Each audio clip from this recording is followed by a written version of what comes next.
Now serving today's special, a raid.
Good evening, everybody, and welcome to the Cup of Dusk. Of course, my name's Roy. I'll be your bunny barista bartender, aka not a bartender. Don't ever call me a bartender, please. More importantly, tonight I'm joined by, it's the most out of this world VTuber I think I've had. It's Nia! Hello. Hi. How are you tonight? I'm doing pretty good. How are you? I'm doing fantastic. Or at least I'm trying to. You know, the part where I tell people to not call me a bartender because I'm a barista. Barista!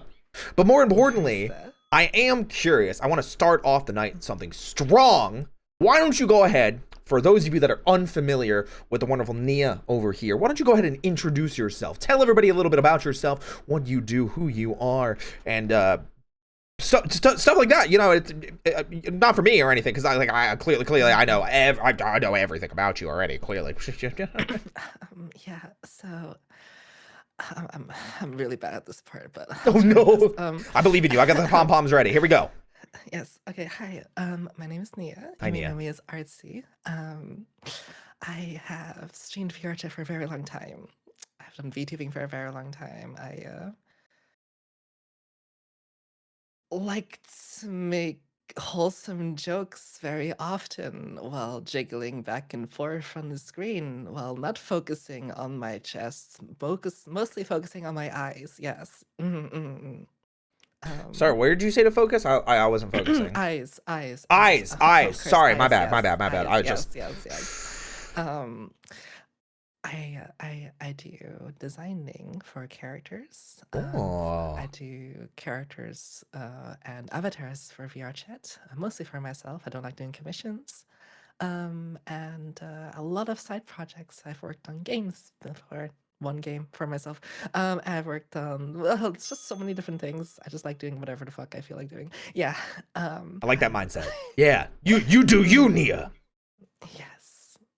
Yes, absolutely. Now you said wholesome content. Now when you say wholesome content, what you actually mean is that you're the most pure, say so innocent VTuber this side of the internet, right? Absolutely. I would never scream Boba from the top of my lungs to everyone who's ever seen me. Dick. Okay, you can ignore that one. That was a joke. I did it for the bits. Literally the bit. I did it for that. I see. Sorry, ignore that. Please keep telling me how you are clearly the most wholesome person ever in the history of the life. Yes. So to embody the wholesome energy that I have, okay, sometimes I have these things called ERP streams. That means electronic roleplay, right? Exactly. Got Electronic roleplay. Got it. European roleplay sometimes. Sometimes. Just depends on things. And makes sense. I like to really express myself at these streams. Yes, for the most part. So sometimes they're expressive roleplay. Absolutely. It's honestly, I feel like it's an out-of-body experience sometimes. Out-of-body experience, you say? Would you say that it's an out-of-this-world experience? How am I doing on the like the outer space jokes? Should I like lighten up on them? Should be more of them? Should I be making more booba jokes? Should I be just staring at your chest more? I'm trying to make sure that I'm presenting you properly, presenting yourself to chat, because clearly the customers, they want to know. They want to know all they can about Nia. You can do all of the above. Yes. Including the staring. Oh. Chat, we got permission. Mark this down. It is 9:04 p.m. CST. I have, in fact, obtained permit. Okay. I didn't say you have permission to strip me or to shart all over the place, though I do appreciate the 300 bits, and I do appreciate you helping me, you know, loosen my tie a little bit. It was getting a little bit hot and sweaty in here. I agree. Let me take off my clothes, too. Hold on. Walk. Jeez. Sorry. Line. All right. So you mentioned a little bit of VR chat because it was in your name, the alternative moniker you mentioned. You mentioned ArtsyVRC, and as many of you can see on the title for the stream, you'll see that I am collabing with @ArtsyVRC. So if you're interested in checking out any of Nia's content, you can check them out there. What is the story behind where Artsy came from? Not that question. I wasn't thinking of that at all. Because, you know, it's too early in the night for us to check our buttholes, you know? It's a lot of prep work, too. It's a lot of prep work, too. So... You're ruining it for me. You're ruining it for me. I got the first permission to ruin this for me, chat. Sorry, please continue. I just had to reprimand, you know, the coffee buns. I understand. So, Artsy is a name that I've gone by for a very long time at this point. I guess I can't even tell how long ago it was, but it was a nickname given to me some time ago, and I thought it fit me, and I was like, all right, cool, why not? Because I did a lot of dick. Oh damn. Okay, I got you. No, I mean, huh? Hey, there's nothing wrong with that. That's okay. Sorry. Continue. So, right now, to me, it's that I could be essentially considered like an art director with all the different like avenues of things that I do. And I often have like other people who are very skilled and talented at what they do, and I usually guide them and lead them into whatever project I think is cool for the moment. So when it comes down to calling me artsy right now, it's because of like how much work I do with people's art form, and if I go way back, it was also like a way to like kind of like for myself, where I was like, hey, I want to get so good at something that I could call it art form, and that's kind of like where artsy came from, I think. Oh, yeah. Okay, I definitely think I'm getting where that's coming from. Is that where your love of VR chat and virtual representation also came from?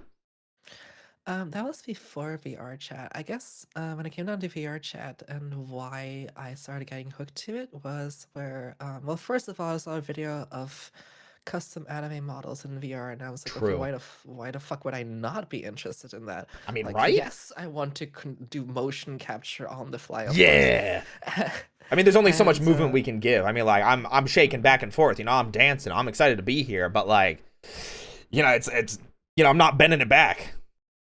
Or throwing it back. I don't even know vernacular. Please continue. Don't let me embarrass myself anymore, because this is already I'm sweating here, chat. Please help. Okay, we can throw it back together. Oh, perfect. You know what? I will throw it back for a cup of coffee, like Reprogram with a 55 months and close to a hype train. Thank you so much for the support. I really appreciate it. Don't wiggle. Listen, don't wiggle. We jiggle and fold here. Would you maybe? Listen, I don't. Sorry, but don't worry about me. I'm just. Listen.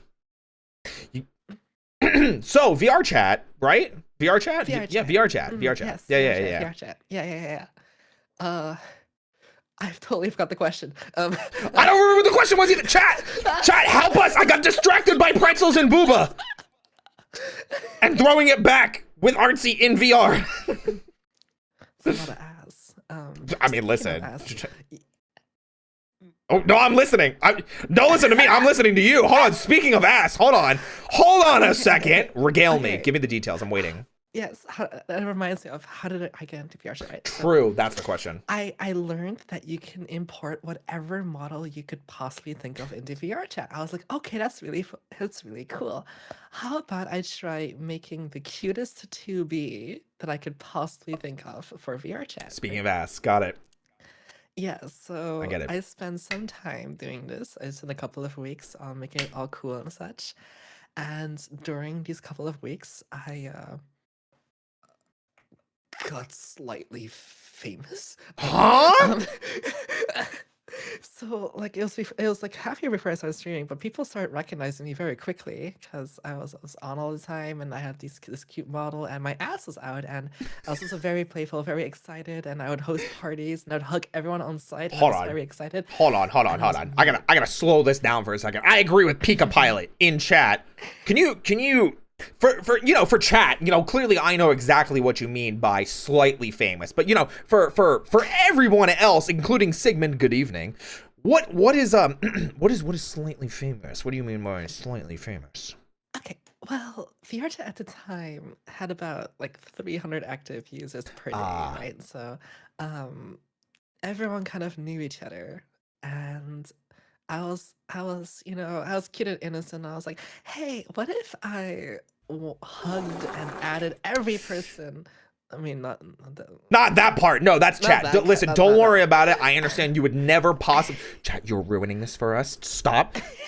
Nia was telling a very wholesome story about hugging people. Yes, Okay? hugging people. My goodness. Please continue. And my goal was to like get to know everyone, right? And 3 months later, VRChat blew up and there were 20,000 people, so that dream ended very quickly. Oh God. But by that time, everyone kind of knew me as the TV of VRChat. Okay. And there was one thing that I did. This was crazy idea, right? Sure. So in 3D modeling and such, you're moving models with bones, right? So like bones in your Yes. body. I've heard That makes fizz sense, bones right? before. Yeah. Yeah, and well, at the time I thought to myself, oh, so I can move the body, which is a mesh. The physical body is called a mesh in 3D. Mm-hmm. I can move things with the bones. So what if I put bones in my butt cheeks and made them move? That was this really crazy idea in my head back in the day, you know? And Sure. I think that aged really well. So, all right. So, would you say that you helped pioneer getting physics in VR chat? The physics. Let's just say, I think I had a hand A in hand. a hand in it, yes. Or a cheek A in it. hand or a cheek. A Yeah, cheek in it. exactly. Yeah.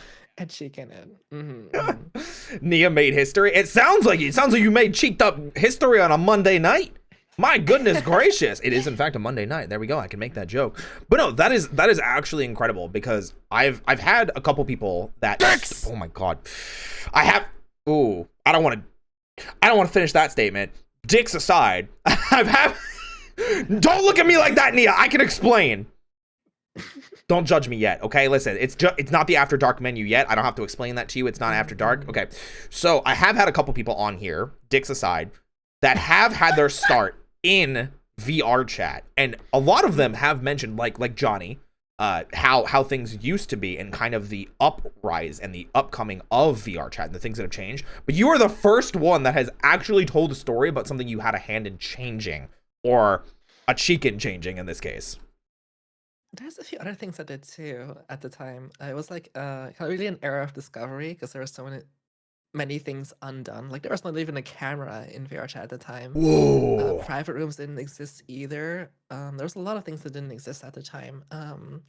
One of those things was also full body tracking, which was very, very rare. There would be like a handful of people. The first time I did full body tracking, I used an Connect from like an Xbox Connect to like full body track myself. It was very jank, but it worked kind of. And then we tried to do dances in VR. It was really cute because it was very jank. And so one thing I do have some pride in, and I know for a fact I did was the first person to make it popular, so to say. Um, So Filbert tracking was a Vive product, and at the time, there was no way to use Vive trackers, which is what you use on your hip Mhm. and your feet Yep. to do full body tracking. There was no way to do that with a Oculus system, which at the time I was a bit, I'm still a nerd, but at the time I was a stronger nerd, and I was like, I don't like Vive, and I really preferred Oculus. So I Sure. was like, I need their trackers to work on Oculus. So I theorized that it was possible that you can combine both the systems, and using a certain tool, I managed to do it. I wrote a guide on it and I published it, not thinking Oh. too much about it. So I woke up the next day. I woke up the next day. It turns out I was the first person in the world to post that. And Whoa! it blew up World everywhere. first! Um, so I was on Twitter at the time, right? And my Twitter wasn't very wholesome. And because I also, my model at the time had no pants on. I was walking around with panties, and people were not very happy about that sometimes. But hey, whatever. And what happened was professors and VR people were following me on Twitter because I came up Oh. with this solution. And I'm like, hello, all you serious people. I hope you enjoy my lewd Twitter because I'm really not what you're expecting me to be. Oh, I like what Repro said too. I'm just waiting for the moment where Yoko Taro goes, "God bless for you making the fattest 2BS." Because Oh my God. Yoko Taro would do something like that. He would be like, "Thank you for making more smut and goodness of 2B." No, that is absolutely hilarious. But it's aside from just the pure and raw skill that you must have developed to get to that point. You mentioned something kind of funny that I'm a little curious about, because I, like many other people, I'm very much like the other 116.9 thousand people that follow you on Twitter. We have definitely been exposed to some of this more not so wholesome side, or wholesome without the W side. And I'm curious if you could maybe explain one tweet to me, because you were telling me earlier that you're totally pure and wholesome and say so, and no one should ever have to worry about anything. And so you say, "Hi, virtual thick monster e-girl here, very family friendly and NSFW live girl cock here." I'm really, I have the curiosity. Much like chat right now, see, we've got Vil here. Vil wants to know, is there in fact live girl cock here? Have you checked your butthole tonight? The people want to know. Yes. Wait, yes to what? Yes to which question? I asked like 4 questions. Like everything. Yes, okay. You know what? Strong answer. Strong answer. We do in fact appreciate that kind of answer. So hit me. Give me the facts. Give me the details. Give me the good and drip. I only tweet my utmost, most sincere feelings, thoughts, and experiences. Scrolling down the Twitter I would now. never ever tweet something that's not true. My streams, my content, it's all true. Sure. Yes. When you click on that tweet, I am totally, completely showing thick, big titty, monster girl cock energy the entire time. Yes! This is what we like to hear. You heard it here first, chat. Nia, the ultimate in truthers on twitter.com. Twitter.com/ArtsyVRC. You'll find Nia and their amazingly thick e-girl, monster girl-ish, and other bits where they are a girl boss, girl cock queen. I don't know. Help me out here. Help me out here. Don't just jiggle. Help me out here. I'm getting distracted. Well, let's just say that I'm very versatile on these sorts of things. Yeah. Perfect. Absolutely perfect answer. We do in fact love that. Yes, absolutely. No lie, that statement is true. Why am I getting news announcer vibes? I mean, it certainly depends on the kind of vibes that you are looking for, because tonight I've got none other than Nia, aka ArtsyVRC, in chat and with me during the stream. Check them out by clicking on their name in the title for the stream. All right, now, announcer voice aside, because I do like to play around with my voice a little bit, I'm curious of this leaning into the lewd aspect of things, because I being a bunny and leaning more into my own lewd side a little bit more recently, and embracing certain aspects of myself and being honest about the things that I enjoy. Where do you think that you kind of started with this process? Because it doesn't sound like this is relatively new to you. Have you been doing it since you got into VR chat? Did it kind of start with the whole 2B modeling thing and then kind of just take off from there? Or is it something that happened recently when you started playing around more with your current model or 2D?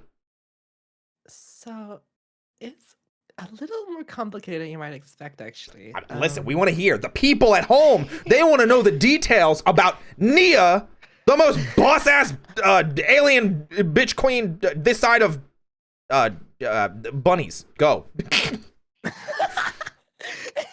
Bunnies. Alright, I'm sure. bunny. Yes.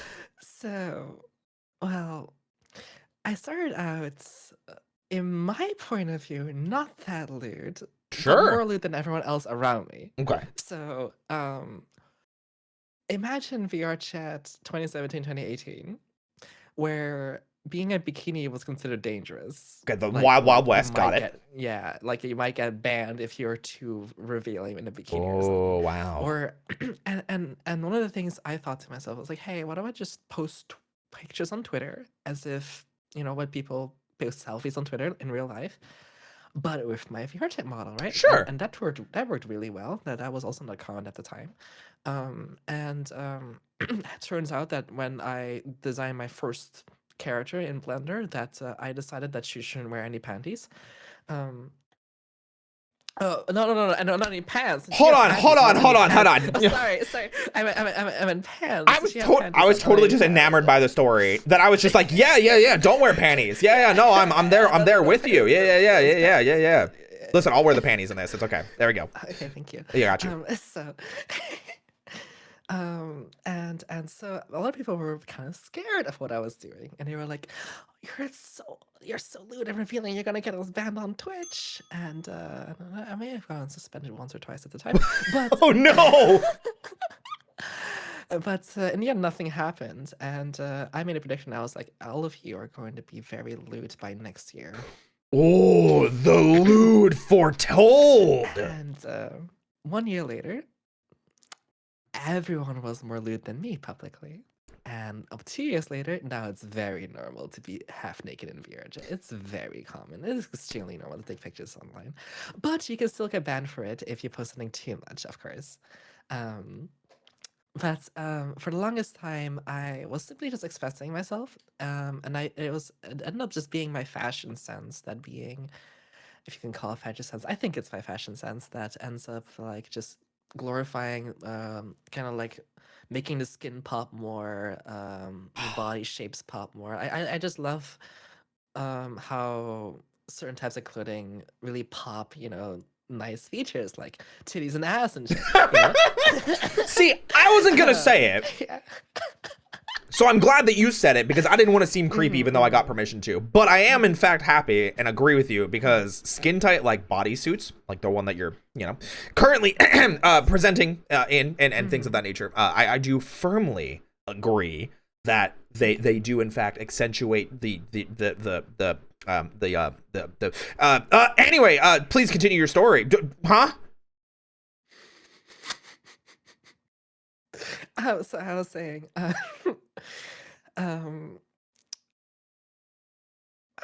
there were periods of time where I reduced the amount of, I guess, lewd that you could say I do. Like, a lot of my first YouTube content was actually nothing unwholesome at all. Okay. At least in my point of view, it wasn't very lewd. It was like kind of like funny lewd and like ha flirting with me. And most of my early content was just flirting with my friends, and pretty much that was most of it, and making funny jokes and laughing really loud was kind of what I was known for. Can we get an example of that? Okay, so one of my most famous clips, way back. It was I was talking to this girl, and she was kind of like this dummy mommy type person, right? Sure.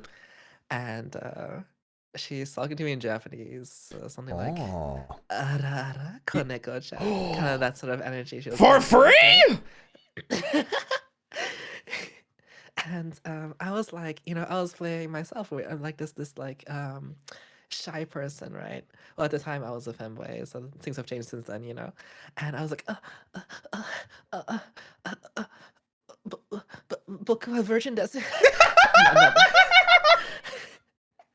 Oh no, you did not say that. Holy wait, is it still up? Is like the recording still up? Oh, absolutely. It's like I don't know which But video, but I Book had confirmation videos back Virgin then, so they Dis. were like 6-minute videos. Oh my Yeah. god. Yes, that was probably my most famous clip. I'm That screaming. blew up. I am screaming. And guys, remember, you can check out Nia as well and all of her content if you click on her name in the title for this video. There's no more collab command needed because you can find them directly on Twitch through there. Roy, why are you staring at the melons? I'm not. I'm making eye contact. Yes, eye contact. Huh? Sorry, I thought what? Huh? Yeah, I'm looking at your eyes. Oh, yeah. Yeah, I was looking at your yeah. eyes too. Don't worry about me. So, anyway, you were talking about how you kind of went onto this transition and you had the audios as a start, and they didn't start out very lewd. It kind of went into that direction. What was the turning point where you kind of were like, okay, I want to embrace 18+ related content and this more so lewd side of me? So it was actually my audience that allowed me to feel better doing that. Um, it's not the happiest story, but let's just say that I wasn't all too happy with how people treated me at the time. Oh, And it didn't allow me to feel like I could really do or let loose the way I wanted to. Um, and it was only after I came out that I realized that now I had I guess, the right audience, the right people around me, and the right energy to pretty much go as well as I possibly want to be. And just feel myself out however I wanted to. okay. It was really like a let's just say it's like this, right? Like if I made a joke, like the most random joke, the only reactions I would get, no matter what my mood is, would be something like thighs. That would be the only thing. And no matter what I do, it would be that, right? And it's nice. It's nice a lot Sometimes of times. there's a mood and a But time and a place for it. sometimes it's like, oh my god, it's like No, I get you. and yeah. So and it's after I came out, the people around me changed a little bit, or at least the people who chose to hang out with me and the people I chose to hang out with. And it just felt a lot more mutual. Our humor, like it collided better, and like I could go way looter, and people would laugh about it. People wouldn't be like, "Oh my god, I'm literally busy under the table right now." It's like, oh my god, chill. Yeah, that definitely sounds like it could get old very quickly. So you kind of accredit this direction that you took with you and your content to almost the same point of you coming out and finding and becoming more comfortable with the people around you, your friend group, and your audience. Yes. Wow. Okay. Now, obviously you've also mentioned, and I kind of do want to talk about this a little bit as we shift topics away from you exploring lewd stuff. I'm sure we'll come back to it at some point. But don't laugh at me. Listen, that was totally serious. I'm not joking. Whatever. Anyway, the big thing that I was curious about was your transition from classifying yourself as a femboy into coming out as trans. And I was curious if your VTuber journey or VRC journey kind of helped you along with that process. So, actually, when I first was working on that TV model, or avatar, I was mute at the time. I stopped talking after like a week or two that I joined VR chat. Um, and there wasn't any particular reason for that. I was just focusing on editing the avatar. There were no invite only rooms, so I just tested in a public instance, right? Gotcha. And after a week, people were like, "Oh yeah, it's the mute TV girl over there," and I'm like, I get that. oh. this kind of feels good. Maybe I should like explore this more, right? Okay. And I was like, okay, so I talked to my friends and I was like, hey, I'm gonna stop talking now. And they were like, okay, cool. I'm like, really? Okay, sure. So I didn't talk to anyone for a year. After Whoa. that, You I didn't really talk. committed to it. I had one person I talked to, and I just didn't use my microphone for a year after that. Wow. I didn't think it was gonna be that long, but like something changed, and from that moment on, I was like, hey, this is really really fun. And the moment I started streaming was a few months later after that, and that was also completely by accident, by the way. You started And streaming? yeah, I started I'm writing that streaming. down. We'll come back to that in a second. We'll come back to that, how you Sure. accidentally started streaming. Yes. Um, but at the time, it was like, hey, everyone called me she, her, and it was really fun, and I enjoyed myself a lot, and I was very anonymous. I just didn't want people to know much about me, and I was just having a fun time being with everyone. Mhm. And yeah, so that was like the first like year and a half or so of VR Sure. chat for me. And then I voice revealed like a year after I went mute or so. And that had an interesting reaction since I was already, a streamer at this point. But I mean, it's actually interesting because if I think of my total like 5 years on VR chat, I've actually been called she, her more than I've been called he, him, Mhm. which was just like the femboy period of time, really. Um, so it's just this really weird kind of scenario where actually it's come full circle rather than me always been called like a femboy and such. Um, yeah. So it did. All right. Well, that's definitely it's interesting, and I wanted to bring it up because I brought something up similarly with Marina when I had her here in the cafe. I think about 2 weeks ago, and I've found not that I'm anywhere near you or Marina's level in terms of self discovery, gender identity, expression, things like that. But I have found, at least now that I've been working in and towards a different facet of myself that expresses themselves in a different way. I think it kind of started with an art piece that someone drew for me, Siege, in a dress. And I kind of went, oh, wait. I kind of like that. And since then, it's been very much an experimentation thing. And from what I've heard, at least, from Marina, from you, and from other both trans or non-trans identifying individuals, like my friend Kota, who I also had here, who leans more into the air quotes femboy aesthetic. I've heard from multiple people that VTubing feels like this all-encompassing ability that you can express yourself safely and explore these different facets of yourself. Have you found that to be true, especially as you've transitioned? Yes. So pretty much like I feel like all the avatars and characters that I have designed for myself, I think there's been like 7 or 8 or 9 characters at this point. Like if you include my current look in front of you, have all been like just kind of representing like kind of like an emotion that I've had. Mm, Whether it be like happy and expressive or sad or anything else. sure. And gender expression comes along with that. The way I just revealing or focus on thighs or whatever the heck I was thinking of at the time. Um, and I remember right before I came out, I felt really, really strange about a few things, and I started actually making things less lewd. Because, 'cause like I said, I wasn't very happy with how people treated me, and in that time, something else happened. Cool. Like, I guess I became really vulnerable, and the reason why I noticed that I became very vulnerable it was because, well, before this moment, people considered me a dom, and then suddenly I was no longer that. Wait, hold on. So when you identified yourself as a femboy, people looked at you as a dom or a top in a sexual sense. Yeah, so people may have not realized this, right? So like on the outside, I looked like the biggest sub ever, but like in practice, it really was not that. It was really not that case. It was usually more me doing things with other people. Sure, sure. But after a certain amount of time, that kind of stopped. So And do people kind of just assume now that you're a bottom and or submissive?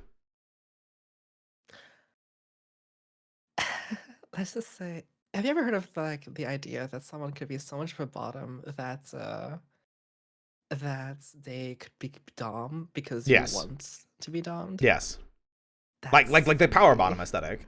That's me. Yes. Recursive bottom. I think power bottom fits that aesthetic, but it's also kind of funny in the sense of it kind of comes back to the whole VTuber thing of like everybody just has to call everybody a bottom for some reason, and I don't know. I think that's interesting. I don't know. That's weird to me that once you came out that they were like, well, Artsy's a bottom now. We can't, you know, I don't know. I'm sorry. Nia's a bottom now. Artsy maybe was a top, but you know, Nia, they're a bottom. Isn't it like, is that how you felt or was it different than that?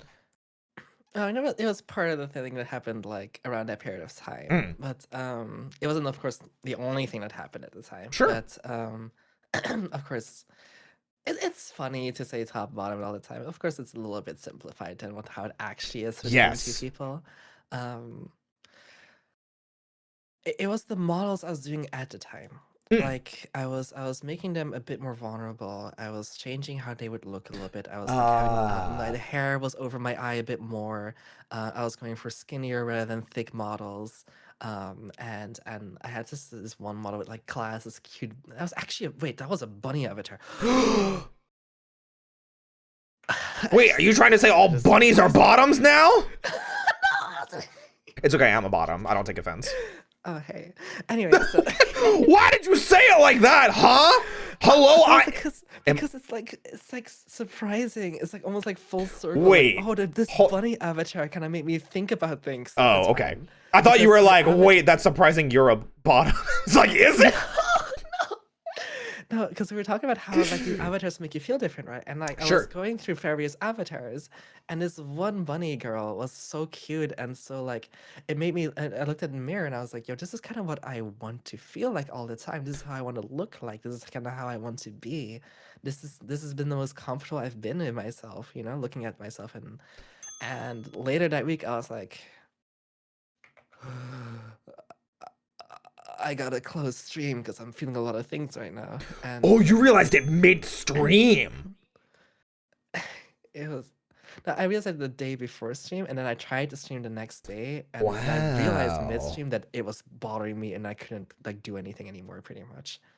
And I closed things off. I went to stay with a friend. I was silent for like 3 hours or something. I don't know how long we sat there together. I was silent the whole time, and then I was like, yeah, I think I'm a girl. I think I gotta change things. Well, I'm glad that it came to you like that. Like you had a moment of realization like that. I feel. Oh, I'm assuming. Was it healthy? Did you feel like you had a support group that helped you kind of realize this and come to this realization, or was it kind of a I have to do this right now? If you feel comfortable talking. Oh, absolutely. Cool. Like at the time, of course, I didn't know what was gonna happen. But I can tell you what happened afterwards. I mean, I'm interested in both aspects, just like I'm interested in saying hello to all the lovely viewers out there who are interested in hearing this story as well. Hello to you as well, Kindred Spirit VA. We'll talk about VA in a second because I do want to ask some questions about your voice. But please continue with your story about this discovery that you are her. You are she, her. You are a girl. So a woman. Pretty much what happened was I was like, okay, for me to do my streams, I need to be able to not think too much. You need to go brain empty. Yes, I really do. I really do. Just become a bunny. Easy. It's very difficult for me to do streams where I talk all the time when I can't say what's on my fucking mind. Yes. And so after being silent and thinking about myself, it's like, okay, maybe we can try this with my close friends. Maybe I can stay silent about how I feel. Maybe I could be like, okay, we're just going to not say anything publicly. I'm going to just do this in private. I lasted like a day, I think. Like a day, maybe less than a day. That same weekend, I gathered because I had a Patreon where we did meetups. I gathered like 40, 50 people from that Patreon. I was like, hey, Sure. I'm coming out. This is it. It's I'm doing it right now. Like it was from Wednesday. I was like thinking this. Friday, 2 days later, I was already telling people, because it was one of those moments where I knew. And it is not there's more story behind this because there was like I realized in hindsight how many fucking signs there were and how many things I did. Oh, wait a minute. I learned this term. Chat was calling me it the other day when I was talking how I've been enjoying being more feminine. You were an egg? Is that what it is? Yeah. Yeah, I remember. Yeah, see, Winsome's there with it. Also, hi, Airy. Hey.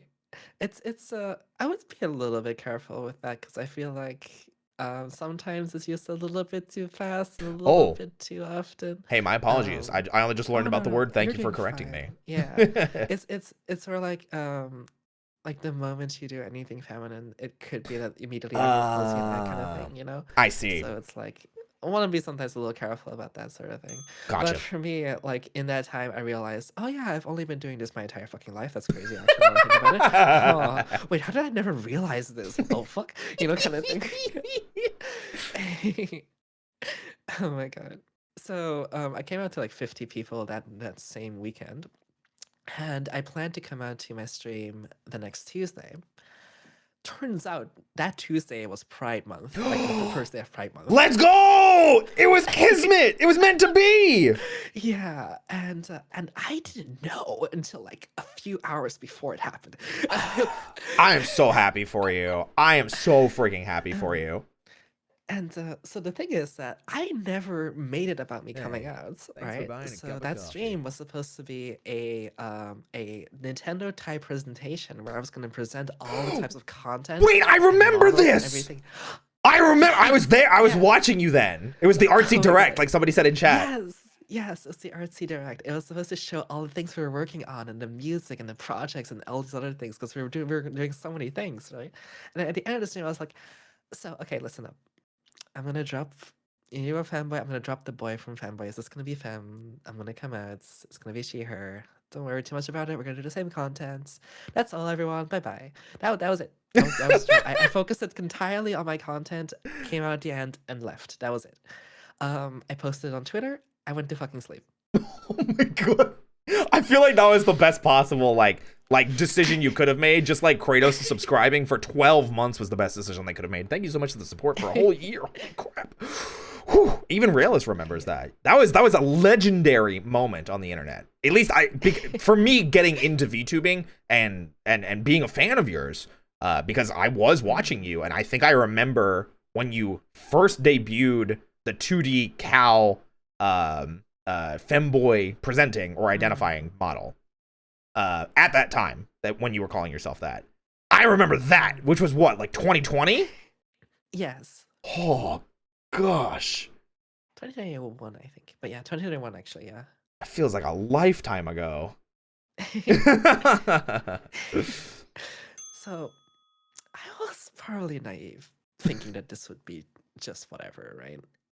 I wake up in the morning thinking everyone's going to be focused on my content and the things I focus my stream on. My tweet has over 100,000 views. Oh! Oh no. Oh no. People blew it the fuck up. I was getting art from really famous people and shit. And I was my gosh. Oh, y'all really care about me coming out, huh? That's wild, huh? Y'all really care, huh? And the next time I stream, there's like 1,000 people watching. And I'm like, oh, y'all really care, huh? I'm sure there were quite a few people, myself included, because like I said, I was just a viewer back then. That felt just overwhelming joy for you. Like at least as I've learned more about being in the LGBTQIA plus and my own gender expression and gender identity, these moments are the ones that we have to celebrate when people finally feel comfortable enough in their own skin that they can come out and say, this is who I am. So I'm so glad there was this overwhelming support because you deserve it. You're valid. You were valid then. You're valid now. And I'm happy that you Thank feel you. comfortable enough to come out here and talk about this story. It's a very fun memory. Good. I'm glad. I'm very glad. do you want me to change the tone and maybe make you laugh a little bit? I'm okay. I'm okay. It's like one last bit of that Hit was me. attached to this. Give me So, it. Yeah. so I started doing voice training streams and things like that for a little while. Oh. And I focused more around, like I guess myself and such, because pretty much I realized that even though I focused on all the content stuff, everyone mainly cared about me coming out. So I was like, all right, sure. All right, sure. And then I started getting interview requests. I was like, oh, huh. That's interesting. So I got a bunch of interview requests because, well, me coming out was more of a big deal than I thought it was going to be. Yeah. And I pretty much ignored all of them except for one person who had to come to my chat to get my attention because I ignore practically 99.9% of corporate emails. I don't care. I don't give a shit. I understand that. And after a while, I was like, okay, sure, I'll talk to you. She was very nice. She makes an article of about trans VTubers, and I was kind of like the face of that article for a little bit. Oh. And that was published, and then it was on the front page of Twitter for a week. And I was like, oh. So it really did go the best possible direction it could have. It fucking went. Oh my god. It went. That was crazy. I never expected that much. I was almost say I was not ready for it because it was like, hey, I just came out, now I'm the icon, the figure person for trans VTubers. It's like, it's been months. Hello, I don't know anything. Oh my god, it's like I didn't mean to start anything, and now I'm like the face of it. What? I suggest abolishing gender entirely. I mean, listen, Porcelain Maid did in fact tell me that it's stupid that gender or clothes and makeup have gender because they don't. So I'm there with you. Let's just be us. But no, that is amazing. I'm very glad that you got to have a story like that. I think it's incredibly important that you felt heard, you felt validated, you felt good and comfortable. Thank you. Yeah, of course. Yeah.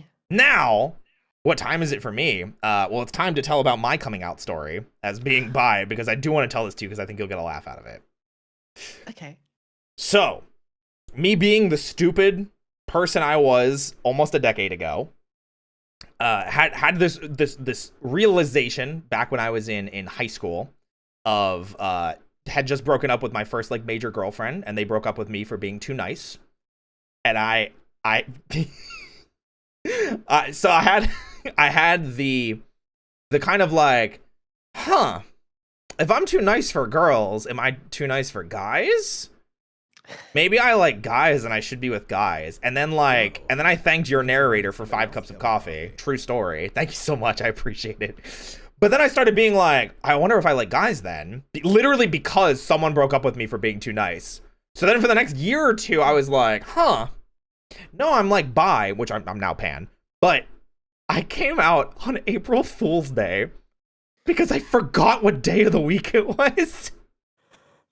So I told like friends and family, and I was like, guys, like I think I'm bi. And like half of them were like, hey, like congratulations, we support you, whatever. And the other half were like, can you tell me again at midnight? Because I just don't believe you. What do you mean that checks out? Are you trying to say I'm stupid? Because you're right. You're right. Oh my god.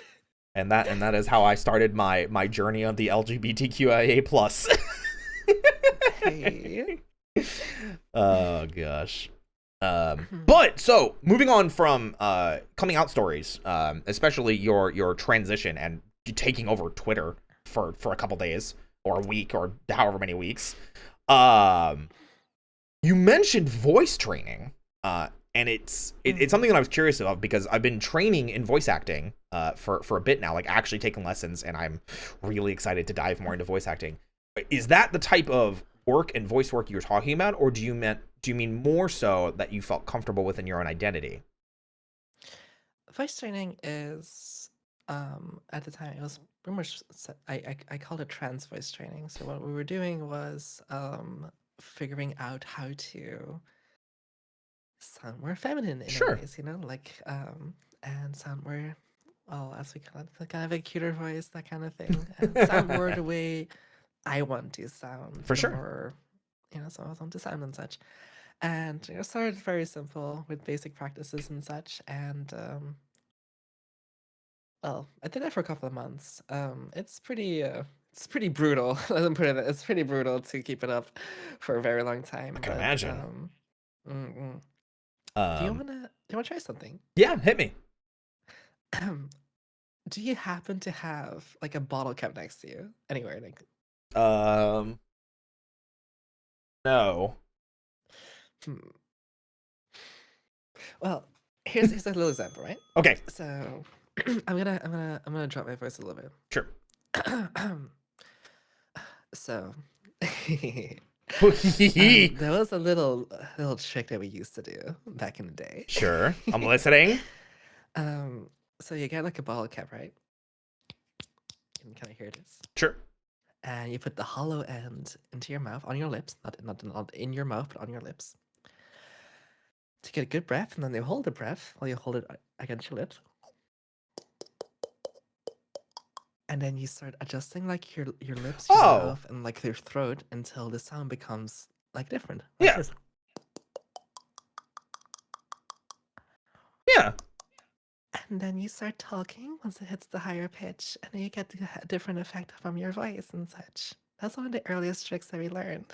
I really like that. I wish that I knew about that trick, because generally that type of voice I think is referred to as head voice, because it's a lot more in your upper register, and it's something where you push. So my head voice is a little bit more up here, and it took me a while to be able to maintain it without really sounding like I was pushing it or forcing it.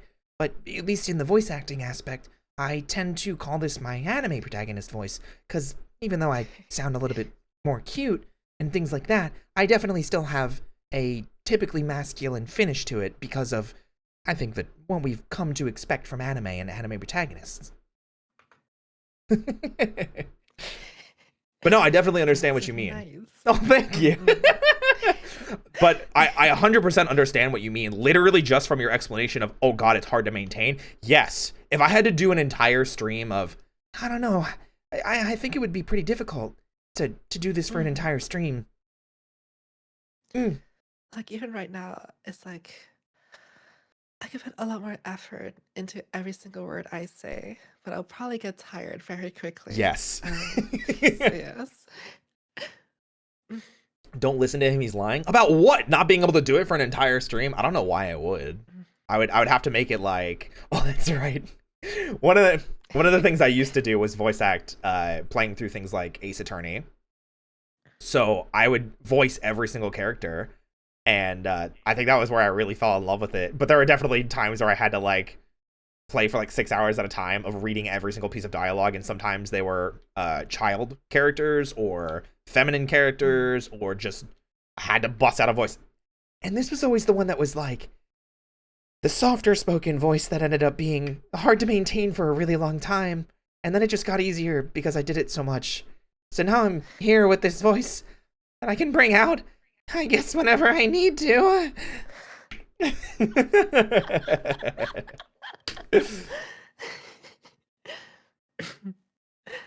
Speaking of voices, actually, Hit me. also your voices are. I like your voices. Oh, thank you. I've got a couple more. I don't know if you want to hear them though. I can listen to your voice for a long time. Ah, okay. Well, I can definitely go a little bit deeper for like my my more villain aesthetic, if you want to hear that. Mm-hmm. Oh, yeah. Wow. You wanted to hear my villain voice? Thanks for buying somebody else a cup of coffee. Shiro, thank you so much for the 5 gifted subs. So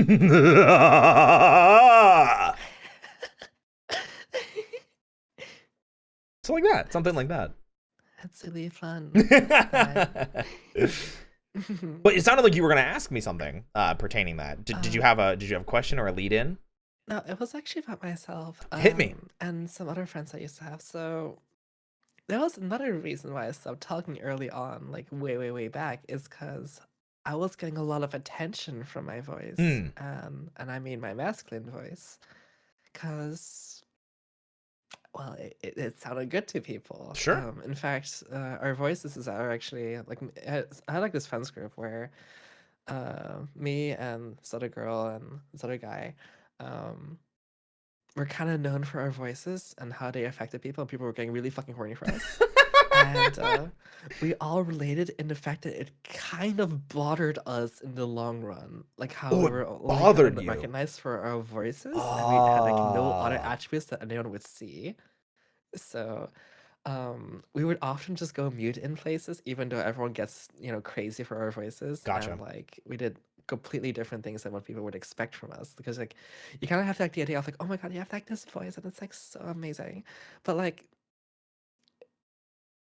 it has a double-edged sword sometimes, Sure. depending on where things go. Like right now it's fine. Like right now I'm good. Right now I'm working really hard all the time. But back in the day it was like I had this like this I don't even know if I can do it anymore. Like it was so long ago. Uh, uh, it's kind of hard. So I don't know. I just like talked a little bit lower and a little bit more lower energy, and it was like, oh my god, it's like so hot. And I kind of pretty much, um, Oh my god, that's perfect. oh my god. So yeah, it was kind of interesting how that like just kind of turned around, and now I'm like so much more focused on voice. And back then I was like, let's just not talk at all and get less attention. No, I get that. I Mhm. from the stories that you have told me, I think it's something that I can definitely understand. And did it kind of influence your decision to go mute for that year that you had mentioned? Yes, for sure. Wow. Um, well, of course, at the time it was so very new, and I was kind of just enjoying the energy that I have, and I knew the moment I opened my mouth, it would go away, Mhm. kind of thing. um, and but that wasn't really the case actually, like because I voice revealed a year later, and it was very, very a big thing again because people were very curious of who I was and how I would sound like and other things, and there were like lots of things happening at the time. And I voice revealed, and it actually made me more popular, which was kind of crazy to me because at the time it was like, oh my god, if you voice reveal, you're gonna lose your followers. Oh my god, because of gender, blah blah blah blah. And it's like, nah, I voice revealed, and everyone thought I was cute, and that was it. I was like, oh cool. All right, I guess I can keep streaming then. Hey, let's go. I mean, yeah, that's definitely a plus there. I'm glad that nothing negative happened with a voice reveal. Yeah, it's very scary. It's very scary, but I'm glad that all happened. Yeah. Yeah, I can only imagine with that. But so I did want to transition over into something else that you mentioned, and this is something that I was super curious of because I heard you bring it up. You mentioned that you accidentally fell into streaming. How do you accidentally hit go live and download OBS and all these other things? How did that accidentally happen? And I'm sure people in chat are pretty interested to hear the Artsy and Nia origins. So, let's just say that I used to be, well, I have always made videos. Sure. As long as I can remember, I've done things with YouTube. I've had several different accounts on YouTube and posted all kinds of random stuff for many, many, many years. And being a streamer was always like an idea in the back of my mind, but I never really thought I could ever like be a streamer for a living. I never really thought that was ever going to happen for me. Um, a few months after the whole to be VR chat thing, I decided, hey, y'all want to watch me play a game? And I was talking to my community at the time because even though I wasn't a streamer, I had a community of people, of like 300 people, as I mentioned before. Um, and I was like, hey, do y'all want to watch me play a game? And I decided to play like a boss rush of Metal Gear Rising, which is one of my favorite games of all time. And I did an unlisted stream on YouTube. And so nobody should be able to find it. There were like 8 people watching from my community, and people were like very supportive and commenting, and it was fun. I was like, hello. Do y'all want to? Maybe do y'all want to watch me do more. And so like, and so I was like, all right, I'll go live with VR chat the same day, I think. For sure. So I went live on VR chat, made it public. I had like 15 people watching me, and by the end of that first stream, there were people donating to me, and I was like, huh. Ah, so What if that is do this accidentally more? falling into streaming. Yeah. Yeah, well, fuck, better do that again. You know what? That makes And yeah, 2 months later, there were 100 people watching me. that's insane. That is insane. What year was that? Like, when did you start streaming? 2018. Wow. Mm. Would you say that in the next coming months, I would imagine that your focus then drifted almost entirely into VR chat, right? For like streaming and content creation? I have been all these years for the most part, yes. Although now I have been doing a lot more live 2D stuff outside of VR chat. Well, I'm definitely not complaining about the live 2D stuff. It means that I get to have you here. Yes. Yeah. Mm. But that does actually bring up an interesting point. When it comes to VTubing, obviously it is a little bit different from VR chat in the sense that generally you have to have some sort of either 2D or 3D model, or, you know, if you're a PNG tuber, you start out there. But what made you transition from VRC into VTubing? Was there a specific reason? Did it just seem like a natural progression because of the VR chat? What propelled you to start in VTubing? Well, I always thought that when collabing with people or just doing content or maybe gameplay content, that some things just look better than other things. And I was a very visually driven person for Sure. these things. And I just wanted to kind of have best of both worlds and be able to pick both and such. And I mean, I've been doing, like, I guess from 2018, I've been content creating for a living from that moment on, pretty much, like Wow. immediately off the bats. So, and I was doing very well for myself in 2020 when VTubing became a popular term because of HoloLive EN, right? Yep. And at the time, I was already doing pretty well. I think 2020 was the year that I first realized things were going well. And I was like, yeah, of course I'm going to invest into a 2D model. Yeah, of course. I want to do that, right? Although things were a little complicated because at the time we just finished a 3D model and things was kind of different back then. Sure. And so that took a long time because I realized soon after that, oh, everyone wants one. And Yeah. it's actually very contested. Oh my gosh. And it just felt natural and felt normal to me. Like, I always thought to myself, maybe that would be cool, and why not? Of course, I would try it out. Yeah. You know, since this is part of what I do. Absolutely. No, it makes total sense to me hearing the progression. And it did make sense because I do think VR chat transitions into VTubing very well. I know there are plenty of other content creators. I mentioned Johnny before. Obviously, I love to talk about Johnny. He's also a VT Rainbow member and has been here in the cafe. So I understand that transition from VRC into VTubing. But what I am curious about, with when you were still identifying yourself as artsy and you were more in your cowboy phases and then cowgirl phases, what was the desire for the cow aesthetic? Because you mentioned that it was emotionally driven, at least for Nia as you are presenting yourself now, and that it was very much that you wanted to present yourself in an emotion. What was the direction or the reasoning behind artsy? It's a bit of a weird story. Like, we like weird stories, don't we, chat? Don't we? So the year is 2020. 2020. It's roughly the end of 2020. Here, wait. At Let's this go back. point- Okay. Tongues out. It was right at the end of what at the time was my most famous model was the purple demon femboy. That one had the majority of the YouTube content I was doing at the time, which is what I was known for the most at this period of time. And some things happened. Something's good, something's bad. And when creatively I feel a certain way, I may at one point think, oh, everything is okay, let's move on. Or I might think, I'm going to delete fucking everything. Oh no. I hate that I can relate to exactly what you're feeling. I absolutely hate it. I mean, oh God. That literal feeling. I mean, I've talked about this before, but I mean, with Roy 3.0, it's also a name change. So I am kind of deleting the identity of royzoga. So I get you. Yeah. So I was like, I'm gonna straight up remove all the details of my model and start with a like a white-haired, fresh base kind of thing. Sure. And I did that.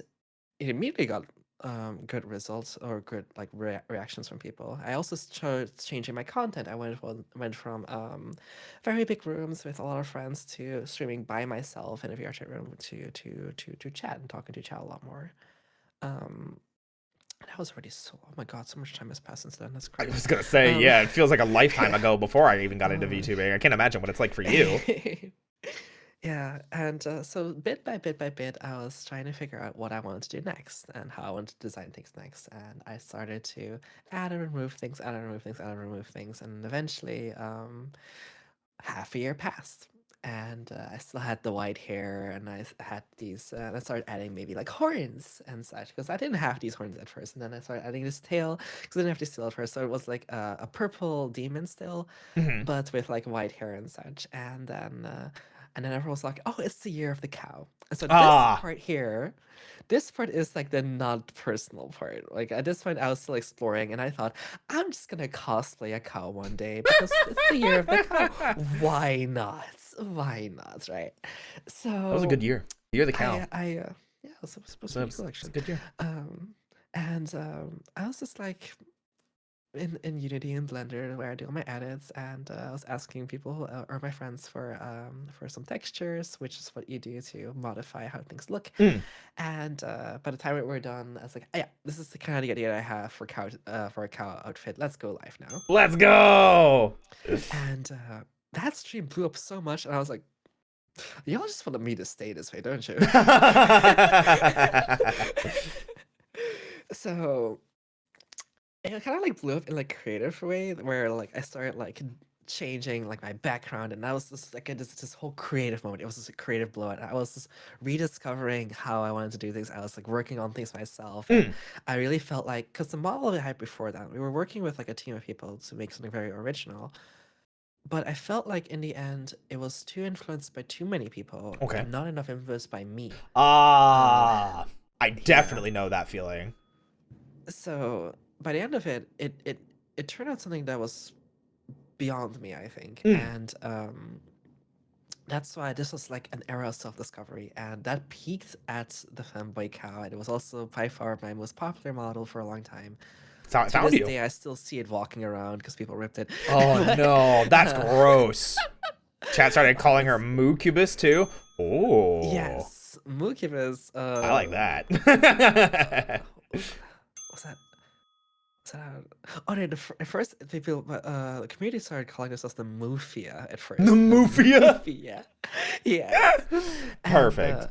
And the Moocubus was like a thing because I refused to call myself a succubus for a long time. And then I was like, okay, fine. Only if you call me Moocubus because it's cuter. I was going to say, I know Mimcubus also calls himself a succubus now as well.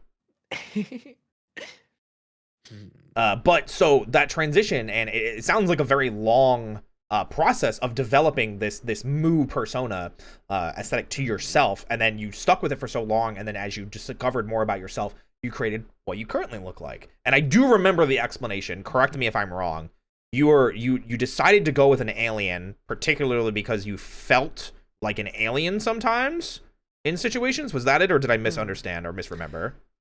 So that's really what drives the idea here. Yes, sure. It's like for a long part of my life, I felt kind of like if I go back a little bit further, actually, like the reason why the first model was 2B was because at the time I felt like more like a robot, like an android and such. I always had like issues with things like that for myself and emotions and such, and feeling like I don't belong in places. There's a lot of like more negative emotions around that, but I actually do like expressing them in what I do for work and characters and such, and I feel like that has a lot of meaning for me. And so like creating this like kind of alien like story is where I started, like a sci-fi, because the reason why I started working on this is because I had so much trouble working on a future for the Mookiebus. And I was inspired by the alienating feeling and sci-fi and such, because I highly prefer sci-fi stories. I highly prefer technology stories, and To fantasy. I also really like things that well, I guess just like stand out to me more in that sense, where I don't know, I always felt like I relate more to people who kind of relate a little bit to not always feeling okay, if you know what I mean. I do. As I have been working on my own Yeah. redesign and picking things out and wanting to add things or take Mhm. things away, I much more understand that now than I may have a year ago. Um, Mookie Fest was a very difficult piece of work. It looked great for the scenes that I did at the time. For sure. But the moment you work with anyone else, it was a disaster. In the It's 3D like or the 2D aspect? Or both. not even. Oh, okay. I'm Both. curious. So it's like, if I go to someone from music, it's like, hey, so I'm a devil demon cow. I don't really have any lore. Well, can you figure something out to make for me in music or something? Oh, hey, can you draw me a background that fits me? It's like, I don't even know how to describe myself. Almost like a character crisis then, as you Yeah. transitioned into what you look like now. So we were working very hard to try to get some story going. And at one point I was even working with like writers and people who were doing animation and such. And I was realizing over and over again that this is actually very difficult, and I was having no footing over my own story. Oh my god, you're right. So How difficult it is, I mean. yeah. And then that all fell through the water. The animation, everything kind of just kind of didn't go the way I've wanted things to go. And I I thought to myself, I was like, you know what? I couldn't write things before. I'm gonna try to write this myself. And so I wrote a story, and for the first time, I didn't create a character based on just how I felt in the moment and what I thought was cute and cool and whatever in the moment, right? Because like, even though they're all based on my feelings, they never had a story. It was just because this was cute, this fits how I feel now. Sure. This is edgy, this is hot. Boom boom, yeah, let's go. You know.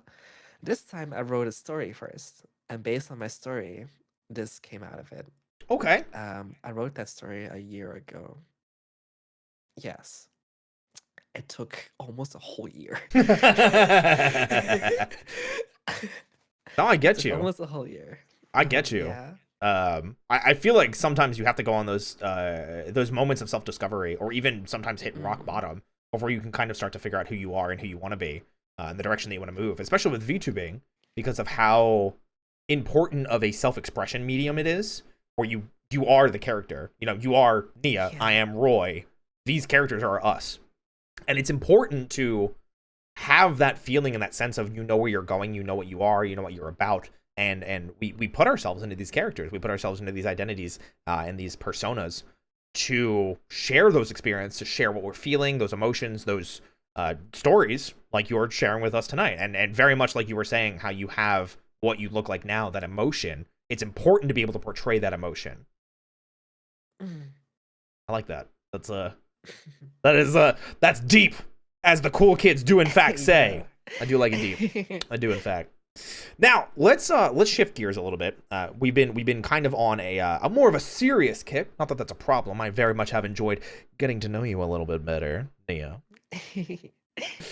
So, in terms of your content that you create now, if you could describe it for anybody that maybe not have seen it ever, for people in chat, for myself, and don't listen, Pika. I said what I said. We can move on from it. It's okay. Don't look at chat. Don't look at chat. Don't look at chat. Don't do it. Don't smile at me like that. I like it deep too. So you can't see that right now. It's not after dark yet. We can talk about that later. Anyway, how would you describe your content? Maybe for people that haven't seen it, aside from liking it really deep.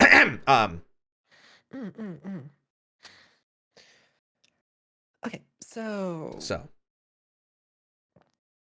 Shut up, realist. My content depends on a couple of things. Sure. Let's just say I have like 3 versions of myself here. Okay, I like to hear this. I like the versions of yourself part. There is the it's Saturday it's Saturday and I'm in VR chat and I'm fumbling over all my words because I was drinking last night all night and I was partying and I didn't sleep enough, and so I'm gonna fumble for 4 hours while you look at me jiggle, dance around, listen to music, and go ah!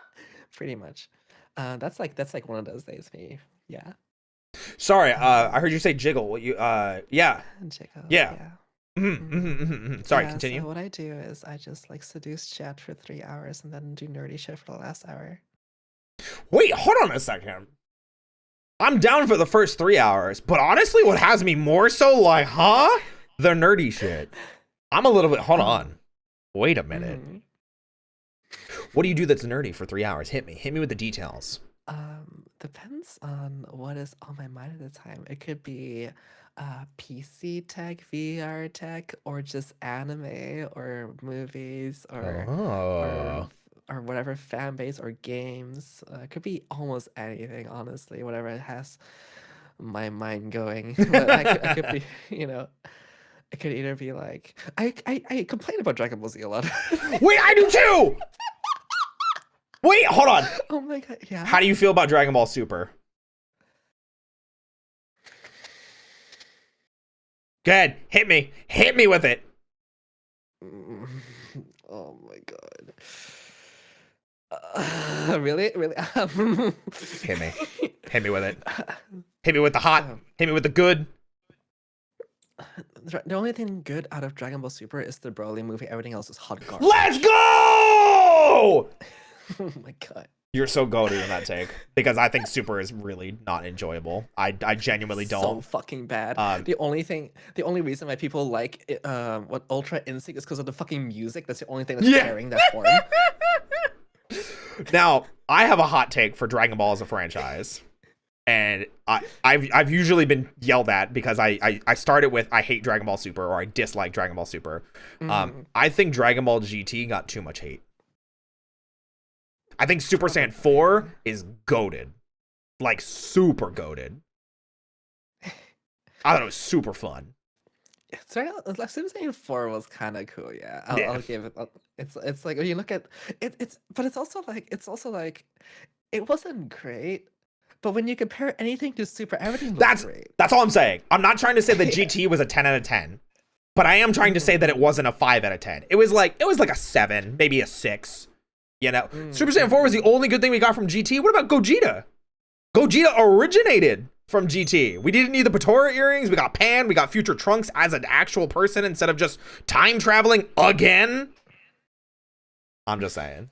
Listen, I could go on and on. Piccolo is the daddy that stayed. I mean, yeah, no one disagrees with you, Siege. That's my artist right there. That's Siege. Have you seen the latest movie? I have not. I've not watched anything Dragon Ball related since I think Resurrection of F, which was the Frieza movie. And I was just like, why is Frieza back again? And why is Frieza back in the manga again? Why did Frieza get another power-up? Why is Frieza now a recurring character? Frieza sucks. There's no redeeming Frieza as a character. I'm sorry. Like, no. Absolutely not. I was okay with them being there for, like, Tournament of Power. Can't let him be a... Nah. No. The manga is fucking wild. I'm not sure how much I should say because I guess spoilers or something, but like we can keep it there. How about instead of Dragon Ball and our hot takes and 50 bits from Creative Codex, instead, what anime do you really enjoy? If you had to pick maybe a sleeper pick, your favorite, anything like that, hit me with the goodness. Hit me with the nerdy stuff before we get back to flirting and me awkwardly talking about you jiggling. Okay, so I can go in 2 directions. I can go for an anime that fucking nobody knows, or an anime that everyone knows. I want to do both. I want to go both ways. My favorite animes that people don't know. I'm gonna call a couple of them. Sure. Okay? You may actually like this one. It's called Bartender. I've never heard of it, okay? But I'm not a bartender. Like I said at the beginning of the stream. Neil, were you not listening to me? Were you staring at my jiggly bits? Is that what distracted you? Listen, I know I have jiggle physics, okay? I get it. I understand. I guess it's only fair if I'm staring at yours. But sorry, please continue. Bartender. Bartender is an ASMR like anime. That is more slow paced and maybe more it has more like a mature taste, where it's this bartender who mixes drinks for people based Wow. on their life story. Ooh. And he tells stories about these drinks in relation to their story to help them with their trauma and their issues. It's Midnight Diner, the anime. It's what you just described as Midnight Diner, except with food. I'm in. Yeah, I would watch that 100%. That's my comfort anime. I could watch that anytime. It's fucking amazing. So what you're saying is you'd be maybe down to anime and spend some quality time with me, maybe. Yes, with the anime and chill. Well, I didn't say chill. I was just implying that we could spend some time together. We could get to know each other better. And have it really down, and I can mix you a special drink. I'm in danger. It's true.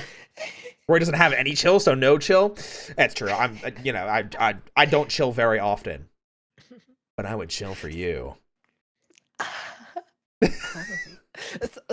So there's like other anime? Yeah, this is other anime. Yeah, of course. One anime is called, this is a darker one, but I like it. It's called Akagi. I know this. Why do I know Akagi? You know Akagi? I know the name. Why do I know this? Hold on. Is this the gambling one? No, that one is Kaiji. It came after Akagi. Is it by the same art person? Because I even recognize the art. Okay, that's why. It's the same art, yes. So this person, he makes the long noses characters. Yes. Akagi is the one that was before Kaiji. Kaiji is the more famous one. It's still ongoing. But Akagi is actually about this this kid, right? He's a fucking genius. And he's fucking insane. Okay, he's just insane. Okay, he's not human. He's pretty much insane. He has no fear and constantly challenges gangsters to games. And so as a super genius, he walks into this mahjong parlor after surviving a game of chicken, where they are driving their cars onto a cliff. And whoever breaks last loses. They're pretty dark, yeah. Yeah. So he goes into this parlor to avoid the police. They're looking for whatever happened, and he starts playing mahjong instead of these gangsters that are there and losing. And he's like in great debt, like he's gonna get fucked over if he doesn't win this game. And he looks over and goes like, "Let me do it. Let me try it." And he tries to play this game, and then he uses smart moves and smart cheating to get the win. It's a kind of a complicated anime. It requires you probably to pay a lot of attention to realize what's happening and to understand it, because they're playing mahjong. But it is an anime you can watch several times. I think it's very, very good. Nice. I'm gonna tell you something embarrassing that maybe chat can kind of like agree with. The only reason I know anything about mahjong, like playing it or understanding it or watching it or anything like that, is because of Yakuza, like the games. I get to. Oh my god! I just had to, I just had to. All of Fukumoto's manga stories are so good. Yeah, because like I remember hearing about Kaiji, and it's not Kagekore. I was talking about Kaiji specifically because that's so much better. I've heard great things about Kaiji, and Kaiji is so much better. I would love to see Kaiji at some point. Okay, so we went to the spectrum of not really knowing anime, of like unknown ones. I'll hit you with one, and then we can go to the more well-known ones. Have you heard of? I haven't seen the second season, but did you watch Showa Rakugo? So Rakugo is a Japanese tradition of stage play and storytelling, where you tell a very long-winded story with kind of a moral finish. Like hey, like always remember to brush your teeth, or this is why you help old ladies across the street, like that kind of like message at the end. And it's supposed to be comedic, sometimes they're supposed to be scary, but it is a Japanese tradition. And Showa Rakugo, the first season at least, is literally this guy gets out of prison and he turned his life around of being like a criminal after watching someone do like these stage plays, and goes and asks to be their disciple.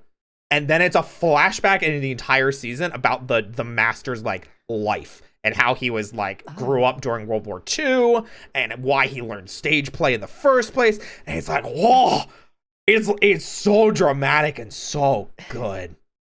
God, it's so good. Also, amazing opening theme. Amazing opening theme. That sounds cool. Yeah, I like it. I like it. But enough about me. How about more about the anime things that you enjoy? What maybe some more well-known ones, because we went to the one spectrum. Okay. Now let's do it the other way. I really like Attack on Titan. No! We really were like it. so I close! I like it. We I were like so close! Listen. Okay, I like Attack on Titan. It gets better every single season. Okay, it gets hate. It does get hate. It's very popular, but it's so nice. The music is amazing. The fucking build-up is amazing, and every single season it gets so much better. The animation is so good too. And also, I did watch Moriarty. It's really hot. I will neither confirm nor deny said Moriarty being hot, but regardless, I will say the anime for Attack on Titan I think is better than the manga in a lot of ways, because I think it translates way better to anime. Because the manga is just really slow at points. But I read the manga, so like I know where it's going. I know how it's supposed to end. I've read it too. I have such a problem with how it ends and like the quote unquote big reveal, and I'm just like, it like ruined it for me. Like, I understand where they were going, and by ruin I mean like I was at like maybe like an 8 out of 10, and it put me down to like a 7. Like, it's still good, but oh my god, I couldn't handle Eren anymore. Eren just like every season gets like worse for me as a character. I slowly go from like I kind of like this protagonist to, man, I hate this guy. I hope he gets explicit things done to him in a not happy way. I understand. Since I've read everything, I've watched everything. I understand every word that you're saying right now. Regardless of those facts, sometimes when you give me Attack on Titan and you give me like a good Levi scene where he goes fucking crazy, it's so fucking hype. I'm not telling you you're wrong at all. Hype. I get you. I'm more of an Armin person myself though. I like Armin. I always like the planning stuff, because it's like, haha, you fell for my 10,000 IQ play that I set up for 4 episodes ago, and I'm like, god damn, Armin, all right, let's go. I'm always like Levi. I was like, god damn, you really know how to use that too, don't you? I'm screaming, but I don't disagree with you. I understand. All right, give me one more relatively popular anime that you really like. As an anime, I've actually been crying to a lot recently. You may be surprised which one it is. Hero Academia, honestly. Oh, I think they're caught up to now to where I was in the manga, because I haven't watched it since the overhaul arc. Because I didn't want to wait anymore, so I just read the manga. So I'm caught up to where they are on the anime though.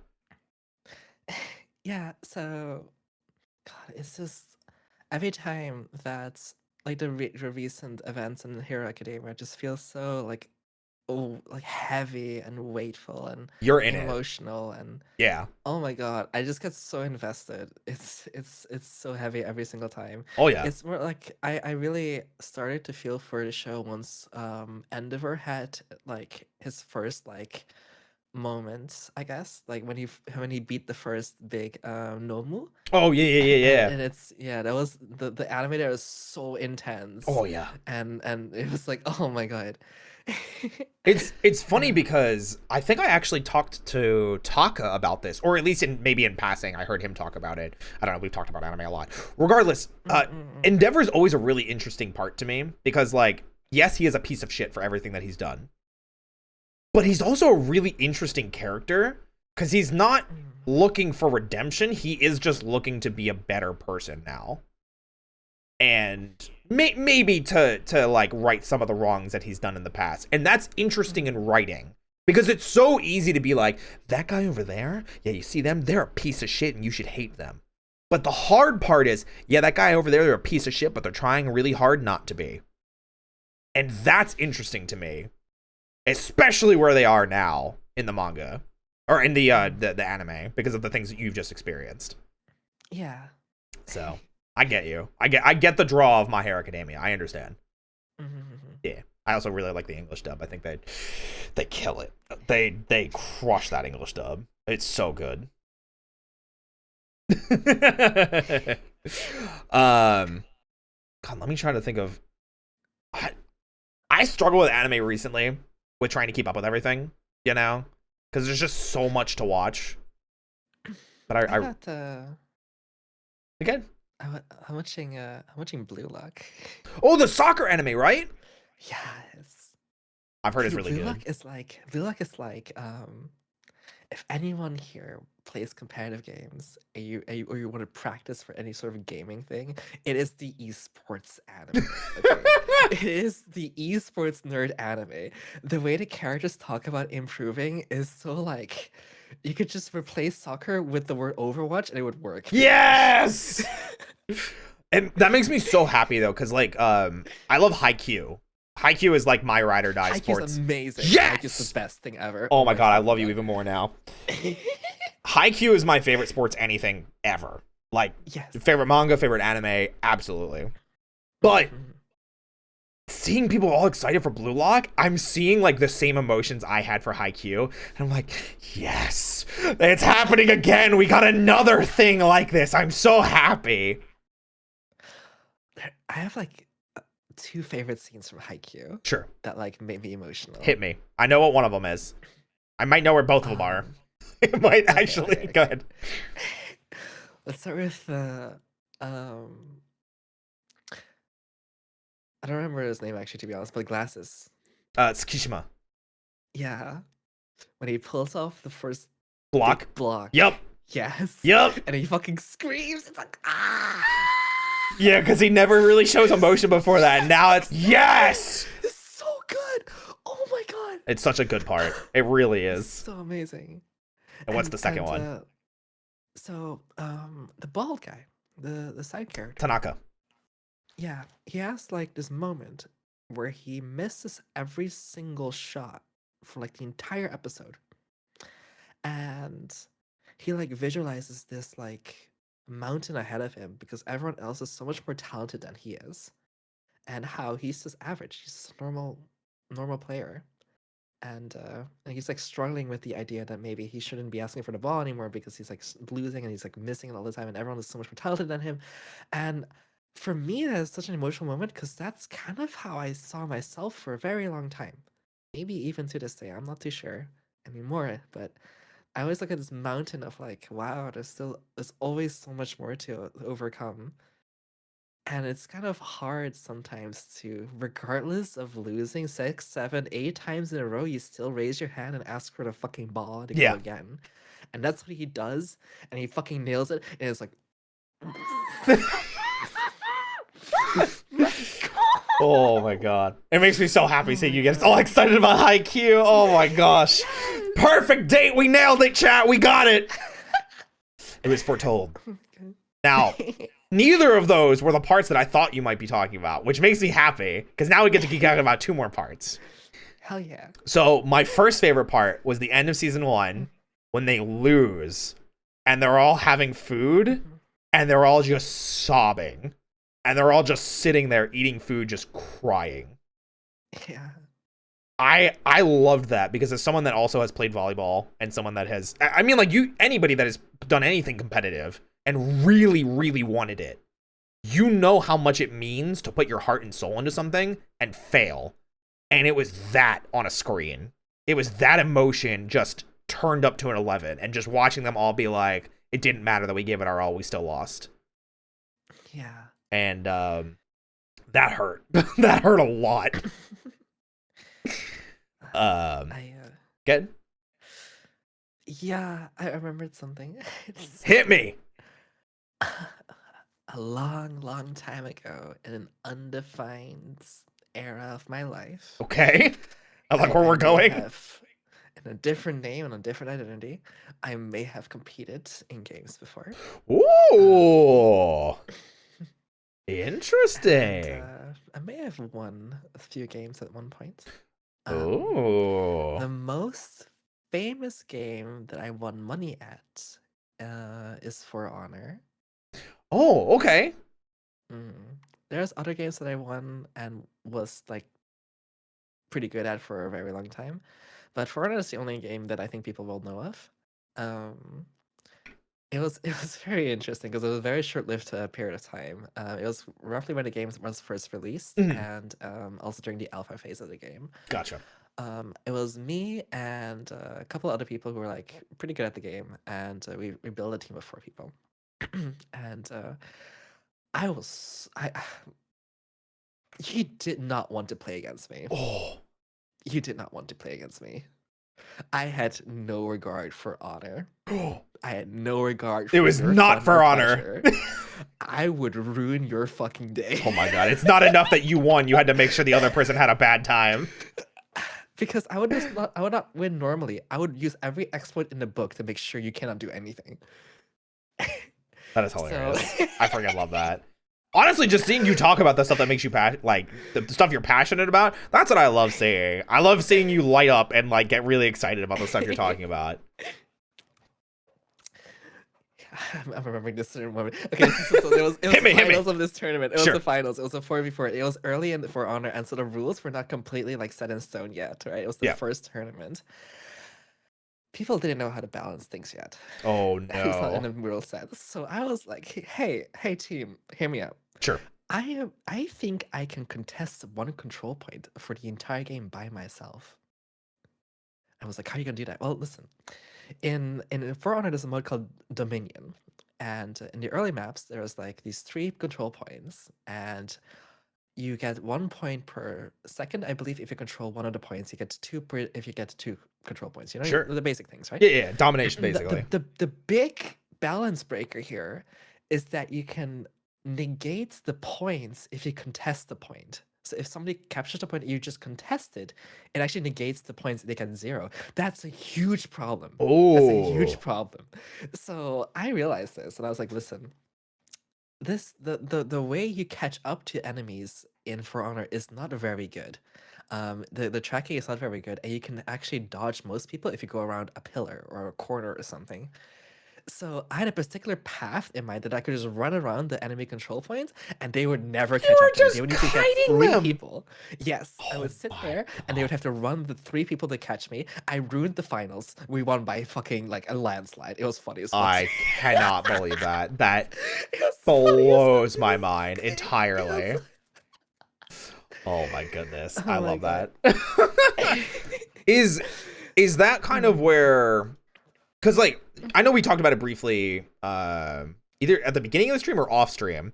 I've seen you've been playing a lot of things like Overwatch and playing competitive. And, you know, if you ever need a pocket healer, just say the word. But regardless, I see that you're in Masters for Overwatch competitive. Did this stint in competitive gaming fuel your competitive nature for games like Overwatch and other things? I think I've always been competitive in nature in terms of games. I've always felt like I've had a good grip of how things work, how games kind of function, how to exploit systems. One of my favorite games of all time was Smash Melee, specifically Melee, not the other Smash games. Sure. Specifically Melee. Sure. Yes, because I think Melee was pretty much the holy grail of self-expression in video games. It's like you can move however you want to move. You can exploit however you want to exploit. Sure. And it all works. Yeah, like absolutely. A perfect blend of chaos and accidents, and it's so fucking cool. So oh, Fox Ditto, absolutely. I was a Fox main. I was 100% a Fox main. Okay, I was shining all over the fucking place. I couldn't play Melee. My brain too empty. I'm just a stupid bunny with a fat ass. Okay. Damn. I mean, anyway. Later.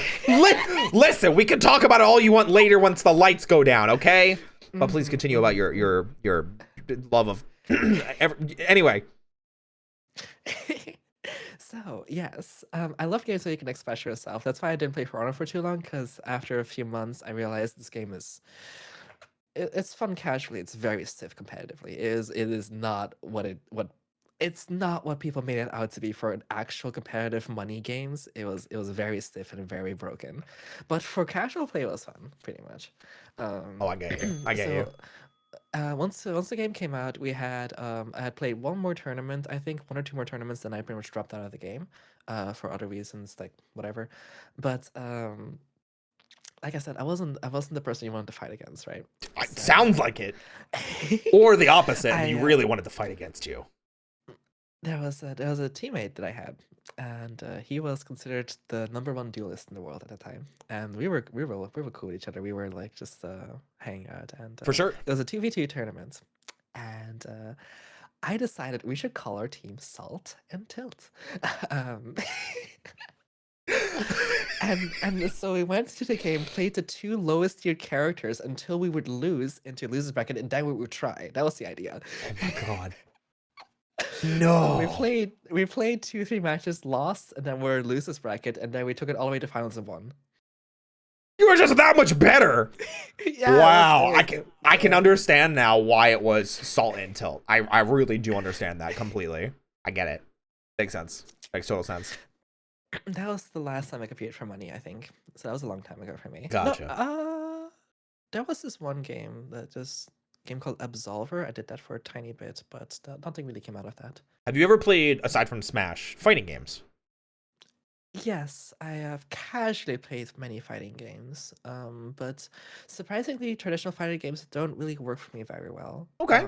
That's mostly because on a casual level they're fine, but if you're actually like competing, if you didn't fucking research the frame data for 500 hours, you get fucked. Okay, like it's like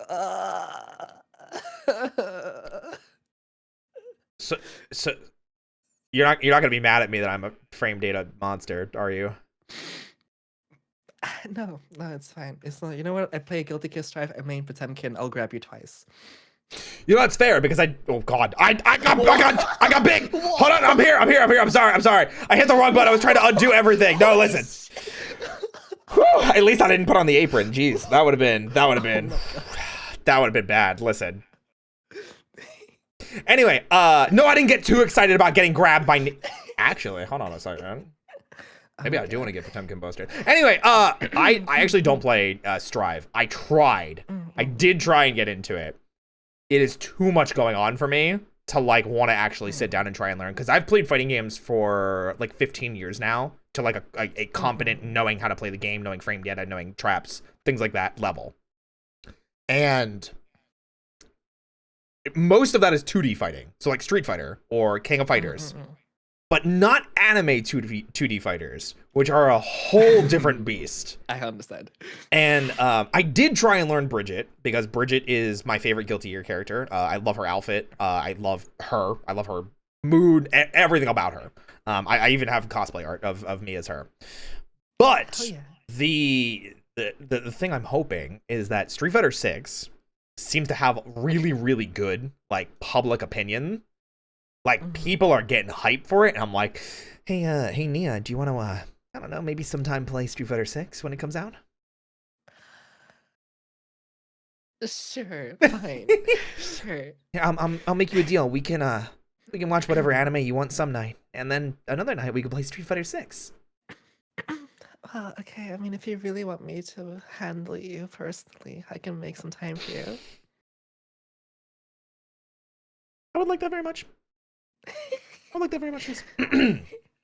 But yes, no, I was curious about that. I'm glad to hear that you've played some fighting games and obviously heavily Potemkin busters all across the board.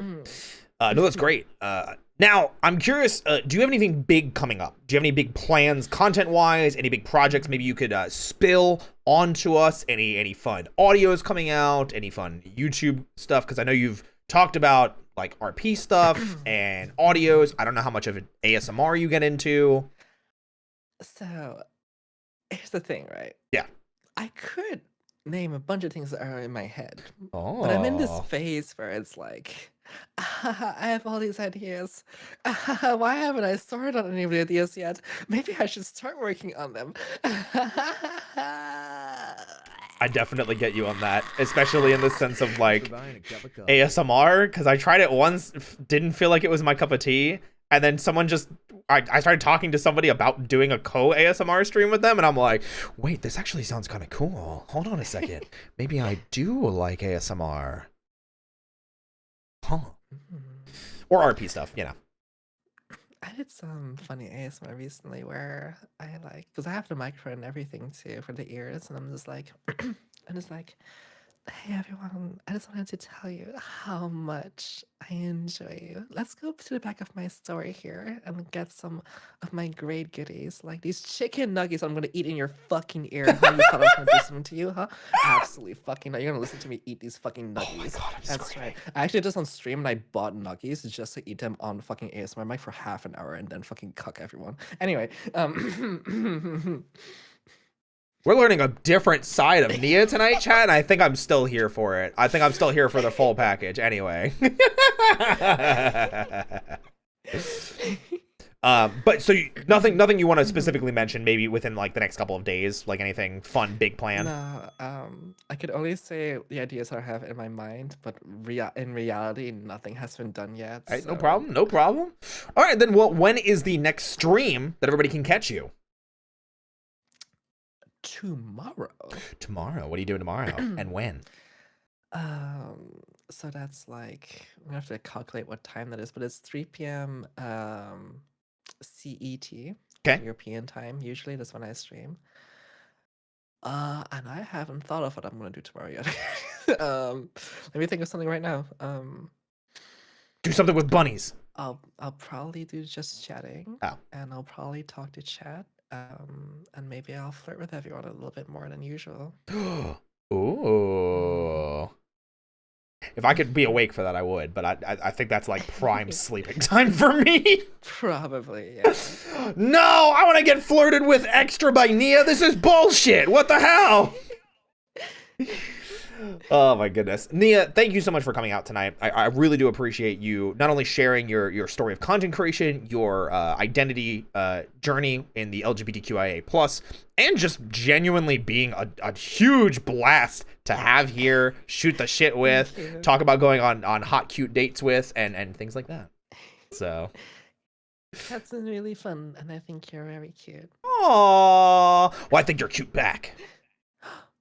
Thank you. We should get bunny suits together sometime. Sure. Hell I mean, yeah. I already have one. in VR. Well, I need one now. See? Clearly. But speaking of cute people, guys, we're going to go ahead and raid Alpha Aniki, who is playing Hi-Fi Rush. Thank you again for coming in tonight, Nia. I really do appreciate it. Guys, don't forget to check out Nia. Their name is in the title of the stream as ArtsyVRC. If you click on the name itself, you'll be able to follow over to all of their content that they create on Twitch, and then follow them on platforms like Twitter and YouTube, where they do lots of fun projects. Hell yeah. Hell yeah. And guys, like I said, we're raiding into Alpha Aniki. I was playing some Hi-Fi Rush. I will be back tomorrow myself and this is where I get to plug myself a little bit. We've got exclamation point outfit, because tomorrow my model artist and the artist that has been doing so much art of me recently in the more feminine light, Siege, is joining me on stream. We're looking at the top 10 most liked tweets from this thread, and she and I are going to pick one outfit, and she's going to draw me in it, regardless of what the top 10 most liked are. So we're going to see what we can find and have some fun. Can I make a suggestion just out of nowhere? Yeah, I mean, if you want to DM it to me, you want to tell me right now, do you want to let the people know? Ever seen the Virgin Destroyer?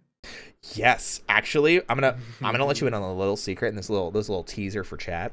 I actually have an Imgur like folder of outfits that I'm gonna get Siege to draw me in anyway, and she's approved of all of them.